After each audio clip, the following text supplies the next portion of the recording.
네, 여러분 반갑습니다. 캠브리지 동아시아사 시간이 돌아왔습니다. 한동안 이 6반에서 촬영할 때가 있었는데 오랜만에 다시 6반으로 돌아왔네, 그치?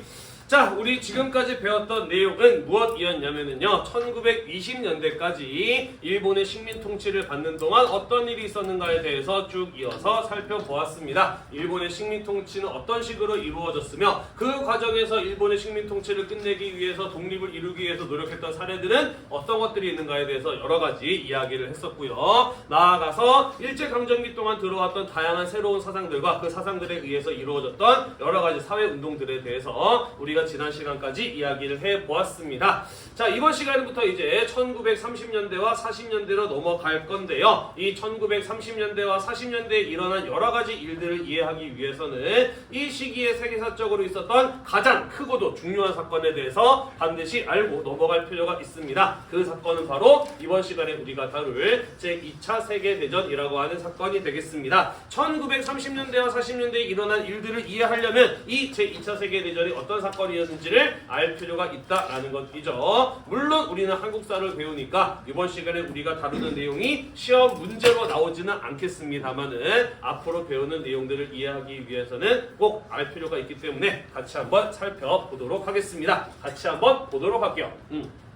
자, 다들 알다시피 제2차 세계대전의 경우에는 세계사적으로 있어서 굉장히 크고도 중요한 사건이었습니다. 인류 역사에 있어서 가장 큰 규모의 전쟁이었고 제1차 세계대전에 이어서 다시 한번 벌어졌던 세계적인 규모의 전쟁, 그게 바로 제2차 세계대전이라고 하는 사건이었죠. 자, 이 제2차 세계대전이 일어나게 된 배경부터 같이 한번 살펴보도록 할게요. 뭐 여러 가지 복잡한 문제가 있습니다만 가장 크고도 중요한 배경이 되는 것은 무엇이냐? 그것은 바로 세계 경제 대공황이라고 하는 사건이 되겠습니다. 줄여서 그냥 대공황이라고도 이야기를 해요. 쉽게 말해서 세계 경제 전체가 큰 멘붕에 빠졌던 사건이 바로 세계 경제 대공황이었다라고 이야기를 해볼 수가 있겠습니다. 자, 그렇다면 왜 세계 경제는 큰 멘붕에 빠지게 되었느냐? 그것은 초기 자본주의가 가지고 있었던 근본적인 한계 때문이었다라고 이야기를 볼 수가 있습니다.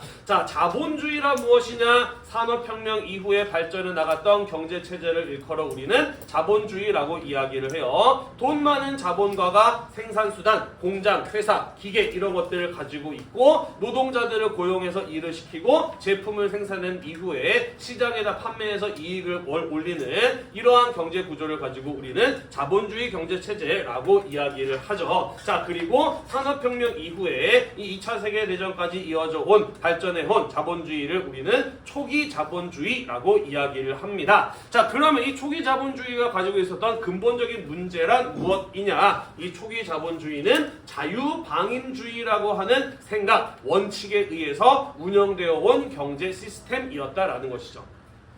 그렇다면 자유방임주의란 무엇이냐? 말 그대로 자유롭고 방임을 시키는 거예요. 자, 사전적인 의미는 선생님이 적어놨습니다. 경제활동의 자유를 최대한 보장하는 것이라고 되어 있어요. 그러니까 이런 겁니다. 경제가 잘 돌아가고 또 발전하려면은 정부나 국가가 이 경제에 대해서 부당하게 개입하거나 간섭하지 말아야 된다. 법이나 규제 같은 것들을 만들어서 이 경제 활동을 하는 사업가나 소비자나 노동자 등등의 이 경제 주체들이 각자 자기가 알아서 자기의 이윤을 최대한 추구하도록 가만 놔뒀을 때 경제가 발전할 수 있다는 겁니다. 오히려 이에 대해서 개입하거나 제재하거나 규제 같은 것들을 만들면 경제가 발전할 수 없다라고 하는 게 바로 자유방임주의인 거예요. 이해가 되나요? 네, 흔히 보이지 않는 손으로 표현이 되기도 합니다. 뭔 소리냐? 정부에서 개입을 하고 규제를 만든다. 이거는 보이는 소리죠. 하지만 이런 것들이 없을 때 각자 알아서 자기의 이익을 추구하도록 놔뒀을 때 뭔가 뚜렷하게 눈에 보이는 것은 없지만 사실은 이런 개별적인 경제 주체들의 자유로운 활동에 의해서 경제가 성장한다. 그게 보이지 않는 손에 의해서 경제가 성장한다라는 이야기인 거예요. 이해가 되나요? 네, 우리는 이러한 것을 가지고 이러한 생각을 가지고 자유방임주의라고 이야기를 합니다. 선생님이 여러분들 사회 시간에 수행평가한 것들 보니까 약간 이런 얘기 벌써 한번 들었던데 보니까 자유방임주의, 뭐 수정자본주의 이런 거 수행평가 하지 않았어? 그죠? 다들 대충 이해하고 있을 것이라고 생각을 합니다. 자, 아무튼 이러한 생각을 가지고 굴러가던 경제체제가 바로 초기 자본주의 시스템이었다라는 것이죠. 실제로 경제가 빠른 속도로 성장을 했을까? 경제 규모가 확대되고 나라와 국가와 사회는 더욱더 경제적으로 부유한 결과를 이뤄낼 수 있었을까? 이뤄냅니다. 실제로 자유방임주의는 경제 성장에 있어서 대단히 효과적이었어요.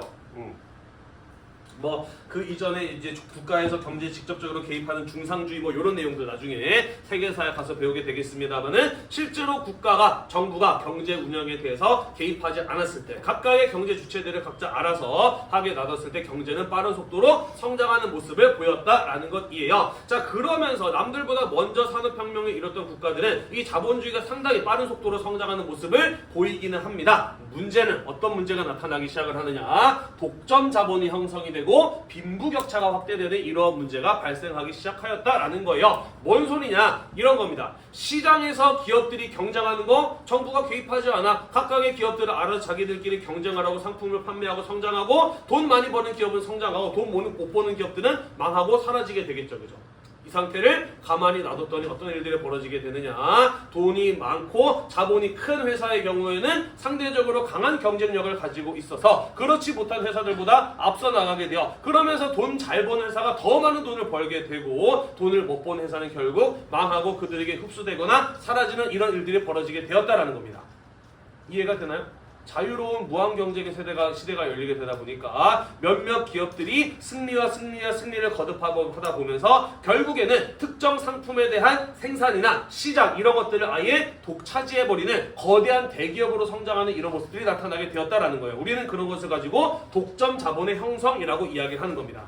이해가 되나요? 네, 정부가 개입하지 않았기 때문에 자유로운 자유롭게 회사를 경영하면서 무한 경쟁 시스템이 만들어졌고 그 안에서 승리한 기업들은 계속해서 그 덩치를 불려나가면서 특정 시장에 대한 상품에 대한 생산에 대한 지배력을 갖는 강력한 회사로 성장하게 되었다라는 이야기가 되겠습니다. 이런 얘기 하잖아요. 자본주의 사회는 돈이 돈을 낳는다. 돈 많은 사람이 결국에는 이길 수밖에 없는 구조다. 뭐 이런 얘기 하잖아요. 그죠? 네. 자, 그러면서 독점 자본들이 형성이 됐습니다. 자, 문제는 이 기업들의 경우에는 최대한의 이윤을 추구하는 주체들이다라는 거야. 따라서 이런 기업들, 이런 회사들이 더 많은 돈을 벌기 위해서는 우리 회사에 고용되어서 일하는 노동자들에게 임금을, 월급을 최대한으로 줘야 될까? 최소한으로 줘야 될까? 최소한으로 주어야 회사에 남는 돈이 많이 쌓일 것이고 회사는 좀 더 성장할 수가 있겠죠. 그죠? 오늘날 같은 경우에는 이런 문제를 막기 위해서 최저임금이라든지 아니면은 그죠? 최고 노동시간에 대한 제한 이런 것들을 정부가 규제하고 있습니다만은 이때 당시에 자본주의는 어떤 원칙에 따라 돌아가고 있었다라고 이야기를 했어요? 자유방임주의에 의해서 돌아가고 있었다라고 이야기를 했어요. 그죠? 그런 규제 같은 게 전부 다 없던 시절이야. 그러다 보니까 회사 측에서는 노동자들에게 임금을 최소한으로 주면서 부려먹으려고 했다라는 거죠. 이해가 되죠? 자, 반대로 노동자들의 경우에는 생산 수단을 가지고 있지 못한 사람들이다 보니까 아무리 적은 수준의 월급이라고 할지라도 그거라도 받아서 일해서 먹고 살 수밖에 없는 사람들이었다라는 거예요. 그죠? 자, 그러다 보니 기업이 경영을 이어나가면 이어나갈수록 더 많은 돈을 벌면서 회사는 성장하지만 정작 거기에서 고용되어서 일하는 노동자들의 경우에는 밤낮으로 열심히 오랜 시간 일을 해도 결코 가난에서 벗어날 수가 없었다라는 거예요.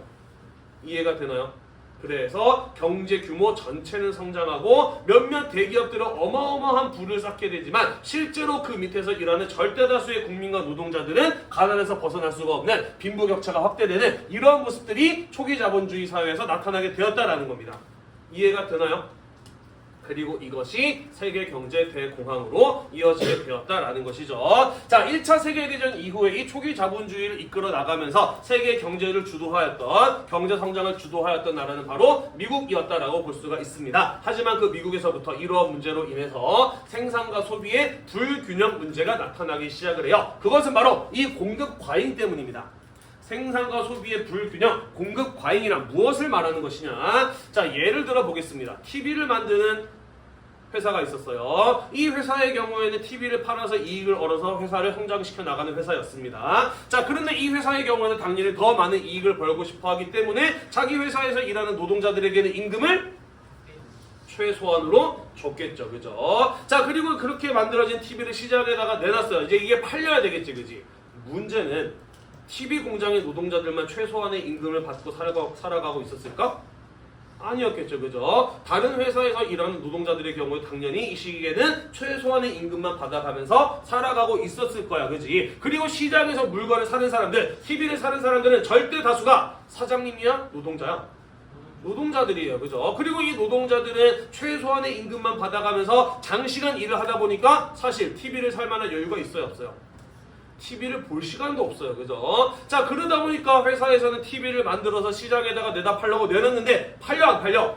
안 팔리는 거야. 그지? 결국에는 TV가 안 팔리니까 어떻게 할 수밖에 없느냐? TV의 가격을 낮출 수밖에 없죠. 그죠? 가격 경쟁이 이루어지면 TV 가격이 낮아지게 되겠죠? 자, 그래서 어떻게든 팔았어. 하지만 회사가 충분히 기대했던 이익을 얻을 수 없었기 때문에 이보다 앞으로 더 많은 TV를 만들어낼 수 있을까 없을까?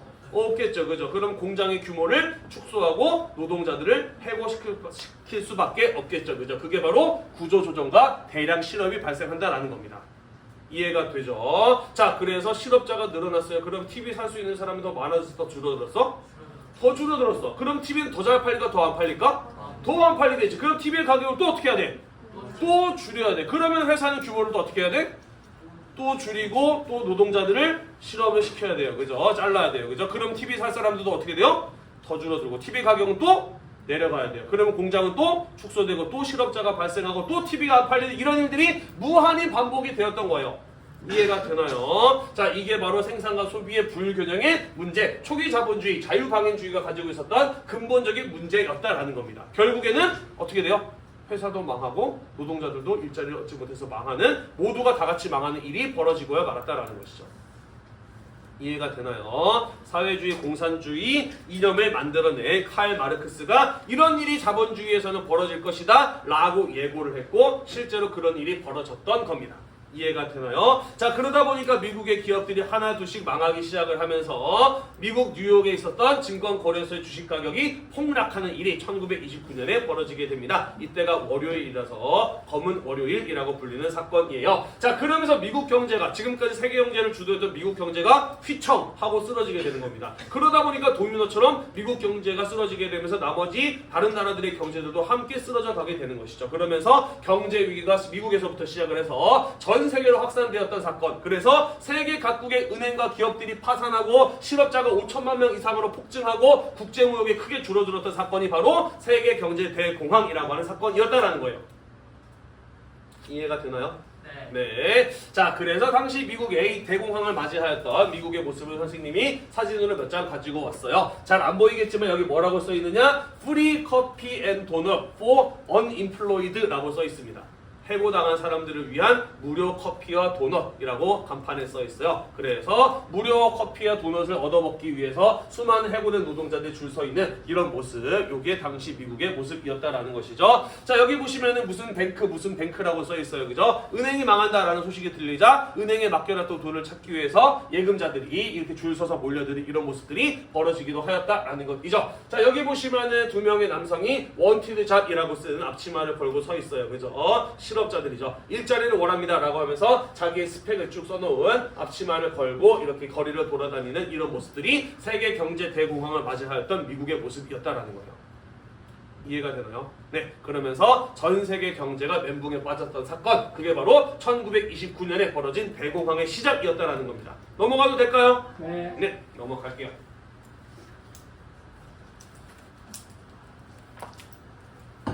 자, 그래서 이러한 경제 위기를 탈출하기 위해서 각각의 나라들은 어떠한 방법들을 사용을 하느냐? 미국은 우리가 이따가 이야기할 블록 경제를 형성하기도 합니다만은 좀 더 힘을 줬던 부분은 바로 뉴딜 정책이라고 하는 것을 실행한 것이었어요. 뉴딜 정책 들어봤나요? 네, 들어본 사람도 있을 것이고 또 앞으로 무지 많이 듣게 될 거예요. 특히나 이 사회 과목들에서는 한 번쯤은 언급될 수밖에 없는 이름이 바로 뉴딜 정책이라고 하는 겁니다. 자, 뉴딜 정책이란 무엇이냐? 자, 왜 이런 일이 벌어지게 되었어요? 근본적인 원인은 초기 자본주의는 어떤 원칙에 의해서 운영되었기 때문에 자유방임주의에 따라서 운영되었기 때문에 정부가 경제에 개입하지 않다 보니까 이런 사단이 난 겁니다. 그죠? 그래서 문제를 해결하기 위해서 정부가 경제에 개입을 하기 시작을 해요. 법적으로 일한 사람들에게는 최소한 이만큼의 월급을 줘야 돼 라고 하는 최저임금 같은 규제를 만들어내게 됩니다. 몇 시간 이상, 하루에 몇 시간 이상을 일시킬 수 없어 라고 하는 최고 노동시간에 대한 명시 같은 것들이 들어가게 되는 것이죠. 그리고 기업들이 함부로 노동자를 자를 수 없도록 고용을 보장하는 이러한 다양한 정책 같은 것들이 만들어지게 되는 겁니다. 이해가 되나요? 그러다 보니까 노동자들의 경우에는 그들이 먹고 살기 위한 최소한의 수입을 얻을 수 있게 된 것이죠. 그러니까 이 사람들은 뭐가 생긴 거예요? 물건을 살 수 있는 경제적 여유가 생긴 거죠. 그죠? 또 최고 노동시간이 정해져 있다 보니까 앉아서 TV를 볼 수 있는 시간적인 여유도 생기는 거야. 그지? 그러면서 뭐가 회복이 되는 거예요? 물건을 살 수 있는 능력. 구매력이 서서히 회복되는 것이죠. 그러면서 공급 과잉의 문제를 조금씩 해결해 나갈 수 있게 되는 겁니다. 이해가 되나요? 자, 게다가 미국의 경우에는 알다시피 땅덩어리가 무지무지 넓고 국내에는 앞으로 개발할 수 있는 풍부한 자원을 가지고 있는 나라였어. 그래서 정부에서 직접 나라에서 걷어들인 세금을 이용을 해서 국내를 개발하는, 미국이라고 하는 큰 땅덩어리와 그 안에 있는 수많은 자원들을 개발하는 공공사업을 벌이는 겁니다. 예를 들자면 거대한 댐을 만드는 거죠. 그러면서 댐에 갇혀있는 물을 이용하거나 혹은 수력 발전을 통해서 전기를 생산해내는 이런 어떤 사회 기반 시설 같은 것들을 정부가 주도해서 만들어내는 거예요. 어떤 효과를 거둘 수 있느냐? 정부가 댐을 만들 때 어떤 사람들을 고용을 할까? 실업자를 고용을 하는 거죠. 그죠? 그러면서 정부에서 실업자들한테 월급을 주는 거야. 그러면서 마찬가지로 구매력이 회복될 수가 있는 것이죠. 그죠? 또한 이 거대한 댐과 같은 사회 간접 기반 시설 이런 것들이 만들어지게 되면서 기업들의 경우에는 여기 댐에 있는 물이나 전기를 이용을 해서 또 다른 생산 시설 같은 것들을 만들어내고 운영해 나갈 수가 있는 겁니다. 이해가 되시죠? 자, 그러면서 국내 개발과 구매력 회복을 이뤄낼 수 있었던 미국의 정책, 그게 바로 뉴딜 정책이었다라는 것이에요. 이해가 되나요? 네, 미국은 정부가 돈이 많고 그리고 땅덩어리도 넓고 개발할 수 있는 자원도 많은 나라였기 때문에 이런 식으로 대공황의 위기를 서서히 벗어나갈 수가 있었던 것입니다. 이해됐나요? 네. 자, 그렇다면 영국이나 프랑스 같은 나라들은 이 세계 경제 대공황의 위기를 어떻게 벗어나려고 노력을 하느냐? 이런 겁니다. 블록 경제를 형성을 해요. 자, 블록 경제란 무엇이냐? 본국과 식민지 사이의 경제적 유대를 강화하고 보호관세를 매기는 것이다 라고 되어 있는데 무슨 말인지 이해가 잘 안 되죠. 이렇게 보시면 돼요. 자, 영국과 프랑스의 경우에는 제1차 세계대전의 승전국이었나요? 패전국이었나요? 승전국이었어요. 그죠? 자, 그리고 1차 세계대전이 끝나고 파리 강화회의가 열렸을 때 민족 자결주의 원칙 이런 게 채택이 되잖아요. 그죠? 더 이상 식민지 만들지 말자라는 이런 원칙이 채택이 돼요. 하지만 이 민족 자결주의 원칙의 경우에는 어디에만 적용이 되나요? 패전국의 식민지에만 적용이 돼요. 그죠? 다시 말해서 영국, 프랑스의 경우에는 1차 세계대전의 승전국이었기 때문에 아직도 많은 식민지를 가지고 있는 나라들이었다라는 겁니다. 그래서 이렇게 하는 거예요. 영국은 영국이 가지고 있는 식민지들하고만 무역을 하는 겁니다. 다른 나라들이 우리나라 식민지에 못 들어오게 블럭을 쌓는 거예요. 어떻게? 외국에서 수입되는 물건에다가 엄청나게 높은 관세를 매기는 겁니다. 그리고 영국이랑 영국 식민지 사이에서 물건을 사고 파는 일에 대해서는 아주 낮은 관세를 매기는 거죠. 그러면서 본국과 식민지 사이만 경제 무역이 이루어지도록 하면서 자기들끼리만 살아남는 방식을 채택을 하는 겁니다. 영국과 프랑스는 이러한 방식으로 살아남을 수 있었다. 쉽게 말해서 식민지 많은 나라들의 경우에는 자기가 가지고 있는 식민지를 빨아먹으면서 이 경제 위기를 버틸 수 있었다라는 거예요. 이해가 되시죠? 그죠? 자, 한편 소련 같은 나라는 이 현 세계 경제 대공황에 어떠한 타격을 입었느냐? 별다른 타격을 받지 않았어요. 왜냐하면 알다시피 소련은 공산주의 국가입니다. 그죠? 자본주의 경제 시스템을 버리고 계획경제 체제를 만든 나라가 바로 이 소련이에요. 계획경제란 무엇이냐? 우리나라의 TV가 얼마나 필요한지를 예상을 해서 파악을 해서 그만큼만 만들어내는 거예요. 그리고 만들어낸 다음에 필요한 사람들한테 뿌리는 거죠. 과잉 공급이라는 게 아예 발생할 이유가 없는 거예요. 그죠? 따라서 자본주의 경제 시스템을 버린 공산주의 국가였던 소련의 경우에는 공급 과잉과 같은 이 문제가 발생하지 않았기 때문에 세계 경제 대공황으로부터 그 별다른 큰 피해를 입지 않을 수 있었다라는 겁니다. 이해가 되나요? 네. 다시 말해서 돈 많고 땅 많고 자원 많은 나라, 식민지 많은 나라, 그리고 공산주의 국가는 세계 경제 대공황의 타격을 받았지만 이것을 빠져나갈 수 있는 방법이 있었다라는 거예요. 그러면은 어떤 나라들은 방법이 없었을까?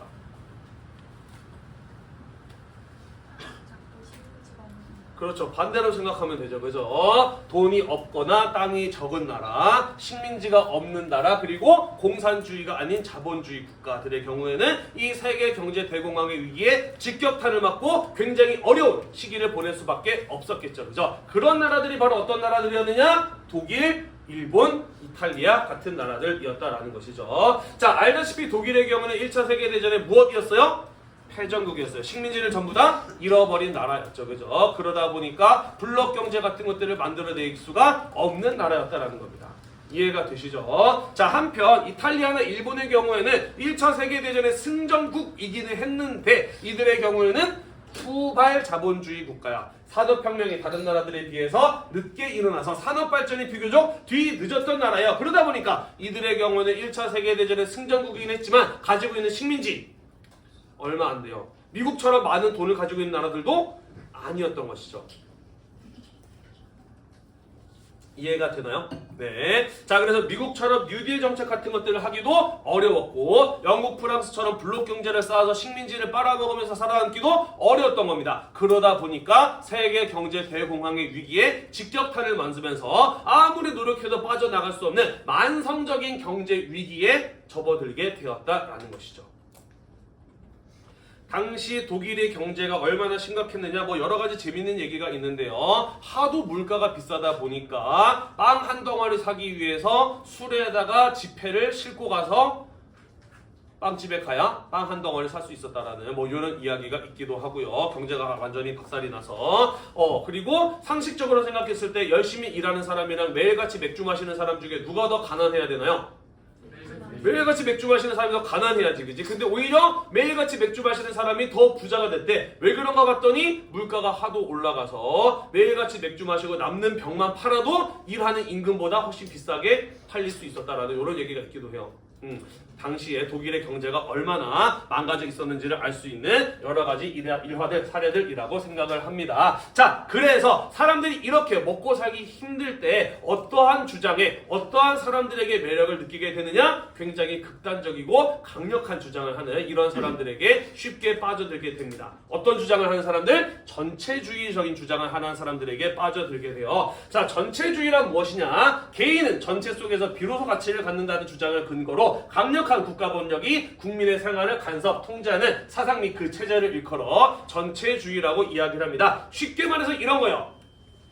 여러분, 지금 우리는 국민 개개인의 자유와 평등, 이익, 권리 이런 걸 얘기할 여유가 없습니다. 우리가 살아남기 위해서 우리 국민이 똘똘 뭉쳐서 자기 살아남는 개인이 다소 희생할지라도 우리 국가와 민족을 위해서 희생할 줄 알고 그것을 통해서 경제 위기를 해결해 나갈 수 있는 단결력이 필요합니다. 라고 이렇게 주장하는 사람들한테 사람들은 쉽게 빠지게 된다는 거예요. 이해가 되나요? 네. 자, 그러면서 국가와 민족을 이야기하면서 이 경제 전체 위기를 벗어날 수 있는 개인의 희생 같은 것들을 강조하는 이런 극단적인 주장을 하는 정치인들이 나타나게 되고 사람들이 이런 사람들 속에 경제적으로 어려울수록 더 쉽게 빠져들게 되었다라는 이야기가 되겠습니다. 이해가 되시죠? 그 대표적인 인물이 바로 누구인가요? 그렇죠. 독일의 나치스당을 이끌었던 여기 코스염 아저씨 히틀러 같은 사람이죠. 그죠? 특히 이 사람은 뭘 잘했느냐? 사실 내가 되게 힘들 때 내가 마음에 뭔가 위로를 받기 위한 방법 뭔가 여러 가지가 있습니다만은 가장 손쉬운 방법은 뭐냐? 내가 왜 이렇게 괴로울까? 를 해결할 수 있는 가장 손쉬운 방법. 남 탓하는 거예요. 그죠? 독일 국민 여러분, 우리가 왜 이렇게 힘든 줄 아십니까? 1차 세계대전에서 우리에게 패전국이라고 베르사유 조약이라고 하는 굴욕적인 조약을 강요했던 저들 승전국들 때문입니다. 그리고 내부적으로는 우리나라 경제를 좀먹고 있는 유대인들 때문이에요. 그래서 유대인들 죽이고 나아가서 전쟁을 통해서 영국과 프랑스 같은 나라를 때려 부숴야 됩니다. 라는 이런 주장을 하게 되었을 때 독일 국민들은 열광을 하게 되는 거죠. 손쉽게 분노의 대상을 찾을 수 있었고 분노의 대상이 만들어지는 순간 사람들이 순식간에 단합이 되는 이런 위력을 발휘할 수 있었던 겁니다. 예를 들어 볼까요? 여러분들 평소에 여러분들 반 친구들끼리 사이가 좋지 않다가도 체육대회 하면 엄청 단합 잘 되지 않나요? 쟤네랑 싸워서 이겨야 돼 라고 하는 순간 굉장히 단합이 잘 되는 모습을 보이죠. 그죠? 평소에 우리나라 사람들 애국심 별로 투출하지 않은 것처럼 보이는데 일본이나 축구 경기를 하면 다들 똘똘 뭉쳐가지고 대한민국 외치지 않나요? 이런 거죠. 그죠? 이러한 방법을 이용을 해서 경제 위기 속에서 국민들의 열광적인 지지를 얻어낸 사람이 있었으니 그가 바로 나치스당의 독일의 히틀러였고, 그리고 파시스트라고 하는 정당을 이끌었던 이탈리아의 무솔리니라는 사람들이었고, 그리고 일본의 대외 침략을 주장하는 강경파 군인들, 일본의 군부 세력들이었다라는 것입니다. 이해가 되시나요? 네. 자, 그러면서 다른 나라를 침략하기 위해서 국가 전체를, 국민 전체를 군대식으로 조직하는 군국주의와 같은 현상들이 독일, 이탈리아, 일본에서 나타나게 되었다라는 거예요. 이해가 되나요? 네. 선생님이 방금 이야기했던 것처럼 사실 경제적으로 사람들이 살기가 어려울수록 남 탓하고 싶어지게 되고 쉽게 공격의 대상이 되는 사람들을 찾는다라는 이런 이야기를 했잖아요. 그죠? 요즘 나오는 여러 가지 뉴스를 보다 보면은 우리나라 사람들 지금 되게 먹고 살기 많이 힘들구나라는 이런 생각들을 좀 해요. 뭐 알런지 모르겠지만 최근에 여행을 전문적으로 하는 유명한 유튜버가 학폭 의혹이 있는 걸그룹을 출연시켜서 뭔가 위로할 만한 발언을 했다가 아주 사람들에게 지탄이 대상이 돼가지고 나라가 가는 막 이런 일들이 벌어지는 거 다들 봤나요? 그죠? 나는 그렇게까지 잘못한 일이 아니라고 생각을 하거든. 하지만 우리나라 사람들이 워낙에 먹고 살기 힘들다 보니까 누구 욕할 사람 없나 눈에 불을 켜고 찾고 있는 것 같아. 그리고 뭔가 조금 잘못한 사람이 있으면은 득달같이 달려들어가지고 그 사람 깎아내리고 욕하고 하기 막 바쁜 이런 어떤 굉장히 좀 관용이 없는 너무 극단적인 이런 어떤 사고에 빠져 살고 있는 것이 아닌가라는 생각이 들어요. 그만큼 우리 사회가 현재 경제적으로 좀 어렵고 또 지나치게 치열한 경쟁 속에 살다 보니까 다들 굉장히 삶에 좀 팍팍함을 느끼고 있어서 그런 것이 아닌가 라는 생각이 들기도 합니다. 보이시죠? 독일의 실업률이 올라가면 올라갈수록 그와 비례해서 나치스와 같이 극단적인 주장을 하는 정당의 득표율이 올라가고 있는 이런 모습을 볼 수가 있죠. 그죠? 이러한 일들이 독일과 이탈리아 그리고 일본에서 일어나게 되었다라는 것입니다. 넘어가도 될까요? 네. 자, 이들 나라들이 먹고 살려면은 물건을 다른 나라에다가 수출해서 돈을 벌어야 되는데 그러기가 쉽지 않았어. 왜냐? 우리가 아까 이야기했던 것처럼 영국, 프랑스, 미국 같은 나라들의 경우에는 블록 경제를 형성해서 자기들만 먹고 살려고 다른 나라들의 무역을 철저하게 차단을 했거든. 자, 그러다 보니까 이들 전체주의 국가들의 경우에는 물건을 해외에다 팔아서 먹고 살기가 굉장히 어려울 수밖에 없었다는 거예요. 방법은 뭐밖에 없어요? 식민지가 없어서 물건을 못 판다면 식민지를 만드는 수밖에 없죠. 그죠? 다른 나라를 침략해서 그들의 식민지를 만들거나 혹은 다른 나라의 식민지를 뺏어서 뺏는 방법밖에 안 남았다라는 것이죠. 자, 그래서 이들은 침략 전쟁으로 그들이 처해 있는 경제 위기를 극복하려 하였다라는 이야기가 되겠습니다. 자, 그러면서 이해관계가 일치했던 독일과 이탈리아, 일본의 경우에는 방공협정이라고 하는 것을 1930년대에 맺어요. 방공협정이랑 말 그대로 하자면은 공산주의를 막기 위한 협정이라는 뜻을 가지고 있지만 실제로는 앞으로 침략 전쟁을 주도해 나가기 위한 세 나라의 군사 동맹이었다라고 볼 수가 있습니다. 그리고 이렇게 힘을 합해서 다른 나라들에 대한 침략을 본격적으로 실시해 나가게 되니 그게 바로 제2차 세계대전의 시작이었다라는 겁니다. 됐나요? 네, 넘어가도록 할게요.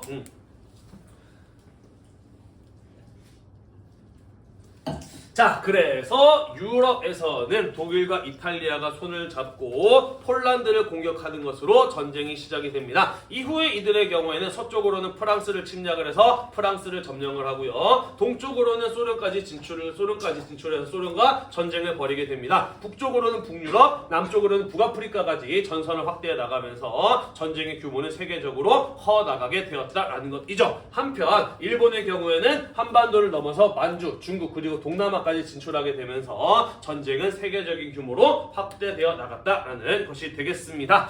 자, 우리는 지금 한국사를 배우고 있으니까요. 한국이 있는 이 지역의 이야기를 조금 더 자세하게 다뤄봐야 되겠죠. 여기 부분의 이야기는 여러분들이 나중에 세계사를 선택하신다면 좀 더 자세하게 배울 수 있을 겁니다. 자, 아시아 지역에서 전개되었던 일본에 의한 2차 세계대전의 내용을 좀 더 자세하게 이야기를 해보도록 할게요.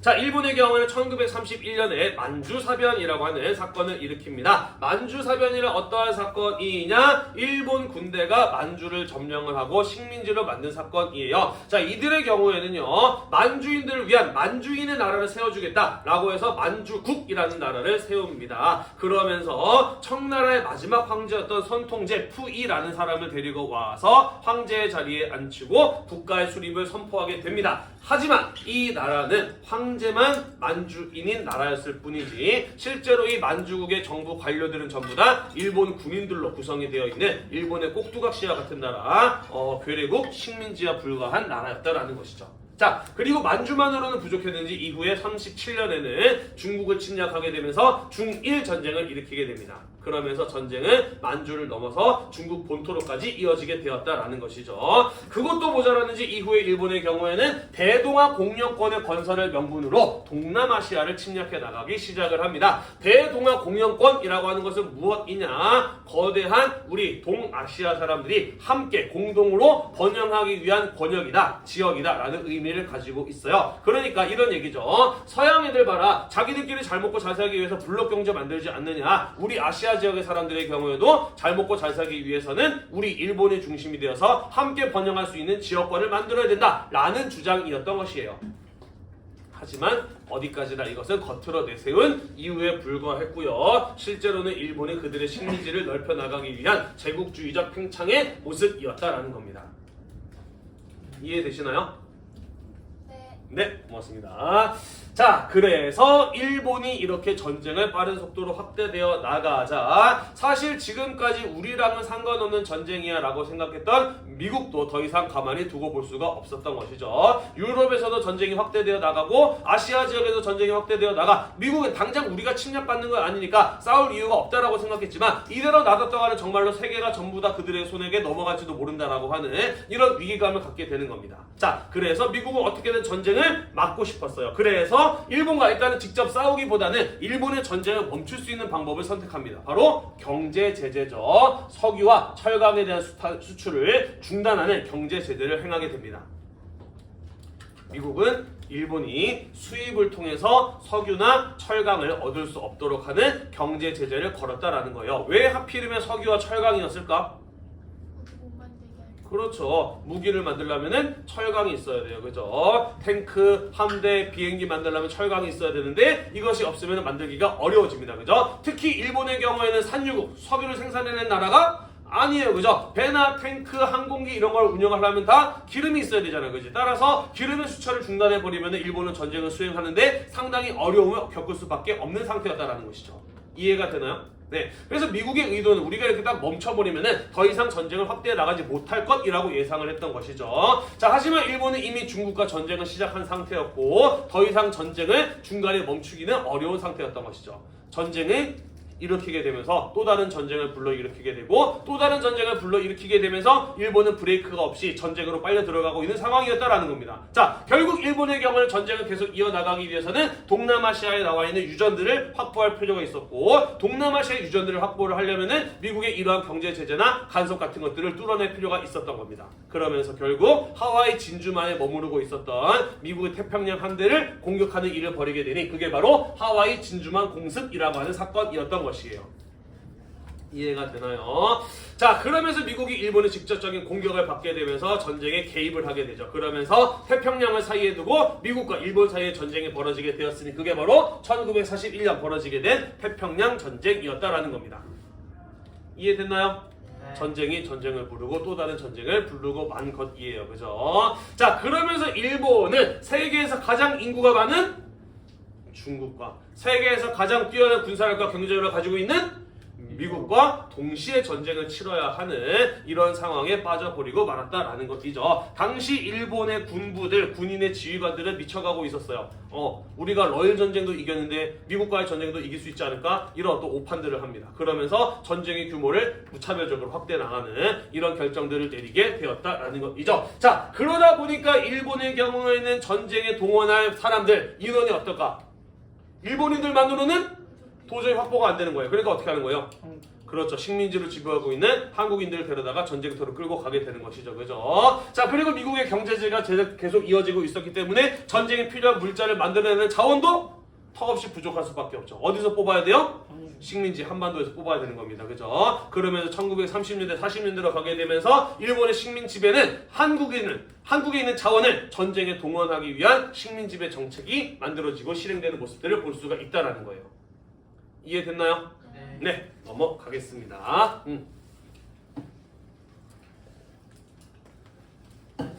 자, 그리고 미국은 태평양 전쟁에서 미드웨이 해전이라고 하는 전투에서 일본에게 결정적인 승리를 거두게 됩니다. 그러면서 바다를 장악하는 재해권의 경우에는 미국이 가져가게 돼요. 자, 한편 유럽 전선에서는 소련이 독일과의 전투에서 스탈린그라드 전투에서 결정적인 승리를 거두게 됩니다. 사실 독일 입장에서는 무조건 이겨야 되는 전투였어요. 하지만 소련은 어마어마한 희생을 치러가면서 이 독일의 진격을 막아내는데 성공을 하게 됩니다. 여기 그래프 보이나요? 사실 제 2차 세계대전에서 가장 많은 사람이 죽은 나라는 바로 소련이었어요. 그리고 이 스탈린그라드 전투에서만도 소련인들이 한 100만 명 정도가 죽은 것으로 알려져 있습니다. 어마어마한 규모의 전투였어요. 하지만 소련이 그러한 희생을 치러내면서라도 독일의 진격을 막아내게 됨으로써 독일의 경우에도 이 전쟁에서 크게 불리한 상황에 놓일 수밖에 없었다라는 것이죠. 미드웨이 해전과 스탈린그라드 전투를 통해서 미국, 영국, 소련과 같은 연합국들은 승리의 기운을 잡아나가기 시작을 합니다. 독일, 이탈리아, 일본 가운데 제일 먼저 뻗은 나라는 역시나 이탈리아였어요. 계속해서 이어지는 오랜 전쟁, 그리고 계속해서 이어지는 패전에 지친 이탈리아 국민들의 경우에는 지금까지 전쟁을 주도해왔던 파시스트 정당의 무솔리니라는 사람을 탄핵하게 되고요. 이후에 1943년 가장 먼저 연합국에게 항복을 하면서 전쟁에서 빠져나가게 됩니다. 자, 한편 연합국들의 경우에는 노르망디 상륙 작전을 감행합니다. 들어봤나요? 노르망디 상륙 작전? 네. 그죠? 굉장히 유명한 전투죠. 그죠? 프랑스를 장악하고 있었던 독일, 그리고 프랑스 서쪽 해안인 노르망디에 연합군이 상륙을 해서 유럽에서 육지에서 독일군들과의 전투를 벌이기 시작했던 사건이 바로 노르망디 상륙 작전이라고 하는 사건이었죠. 그러면서 프랑스에서 점차 동쪽으로 진격을 해 나가면서 파리를 해방시키게 되는 것이고요. 소련군의 경우는 스탈린그라드 전투 이후에 동쪽에서 서쪽으로 독일을 압박해 나가게 됩니다. 그러면서 결국 1945년에 5월 1945년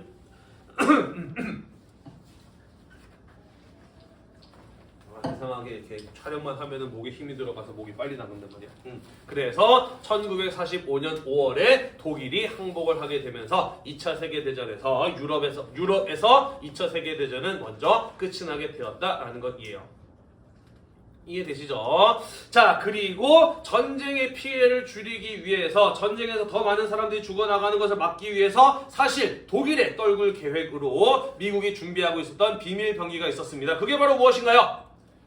원자폭탄, 핵폭탄이죠. 그죠? 자, 하지만 이 원자폭탄이 다 만들어지기 전에 독일이 먼저 항복을 하게 되면서 독일에 떨어지는 일은 없었던 것이죠. 자, 하지만 이탈리아와 독일을 항복했지만 아직 어떤 나라는 일본은 항복하지 않고 끝까지 계속 싸우려고 버티는 중이었습니다. 그리고 연합국들의 경우에는 이제 막 독일을 항복시켰는데 아이고 또 언제 또 일본이랑 싸워서 일본도 항복시키나 이런 고민을 가지고 있었던 것이죠. 그래서 어떻게 해보자. 그렇죠. 일본에다가 핵폭탄 한번 떨어뜨려보자라는 결정을 내리게 되는 것이죠. 자, 그래서 일본의 항구 도시이자 군수 물자가 생산되고 또 해외로 운반되고 있었던 대표적인 도시 히로시마와 나가사키에 원자폭탄이 한 발씩 떨어지게 되는 것이죠. 그리고 폭탄 한 발에 도시 하나가 증발하는 것을 보게 됩니다. 자, 이후에 소련이 일본에게 선전포고를 하면서 일본과의 전쟁에 참여하게 되자 일본은 더 이상 승산이 없다라는 판단을 하게 되는 것이고 1945년 8월 15일 항복하게 되면서 일본마저 항복하게 되면서 2차 세계대전은 끝이 나게 되는 것이고요. 일본의 2차 세계대전의 패망과 항복으로 인해서 우리나라는 독립과 해방을 이뤄낼 수 있었다라는 이야기가 되겠습니다. 이해됐나요? 네. 한 가지 더. 사실 이 핵폭탄을 써보기 전까지 이렇게 위력이 강력할지 몰랐어요. 그리고 무엇보다도 연합국의 경우에는 아직까지 일본은 더 버틸 만한 힘이 있다라고 생각을 해서 하지만 일본은 그럴 만한 상태가 아니기도 했어요. 그러다 보니까 핵폭탄을 떨구자마자 일본이 이렇게 빨리 항복할 줄을 몰랐던 거지. 생각보다 일본은 빨리 항복을 했습니다. 그리고 이것은 해방 이후에 우리나라에 여러 가지 복잡한 문제들을 만들어내게 되는데 이런 내용들 우리가 중간고사 이후에 마저 이어서 살펴볼 예정입니다. 됐나요? 네. 자, 우리 이렇게 해서 앞으로 배울 1930년대와 40년대의 배경이 되는 중요한 사건 제2차 세계대전에 대해서 먼저 한번 이야기를 해보았습니다. 다음 시간부터는 이후에 이런 2차 세계대전으로 인해서 1930년대와 40년대에 일본의 식민 통치 방식은 어떻게 바뀌게 되었으며 그러한 상황 속에서 독립을 이뤄내기 위한 독립운동은 노력을 어떤 식으로 전개되었는지 마저 이어서 살펴보도록 하겠습니다. 오늘도 공부하느라고 대단히 고생이 많으셨고요. 이 수업 영상이 여러분들의 공부에 도움이 되셨다면 구독과 좋아요 잊지 말고 눌러주세요. 수고했습니다.